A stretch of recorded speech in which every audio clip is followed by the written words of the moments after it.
Fetaħ għall-pubbliku ftit tal-jimilu fost l-ewwel avveniment li se jsiru fih se jkun hemm il-Kunċert tal-band Wintermoods. Fit-13 ta' Ġunju fi Pjazza Darma fil-Forti Sant Iermu, il-band se tiċċelebra 30 sena tagħha. Il-pubbliku se jgawdi mill-aqwa siltiet ta' din il-band kif ukoll ikollu toma tal-aħħar album tagħhom The Journey.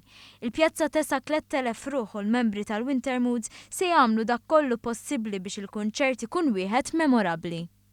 Għazilna dal-post għax huwa post intimu ridna nagħmlu xi ħaġa differenti milli għamilna qabel, għamilna l-fosos, għamilna l-waterfront big crowds kbar. U ridna nagħmlu xi ħaġa iktar intima fejn nies ikunu iktar viċin il-band, fejn nistgħu naħdmu iktar bid-dawl u nagħmlu xi ħaġa maġika u spettakolari li tibqa' fil-memorja ta' kulħadd ovvjament. Il-flus li se jinġabru minn dan il-kunċert se jmorru għal Puttinu Cares. Reni Zerafa f'isem il-Puttinu Cares qal li b'turija ta' apprezzament il-proġetti li għaddejjin bħalissa f'Londra se jkunu dedikati għal Wintermoods. Il-biljetti jistgħu jinkisbu minn www.oi.com.mt.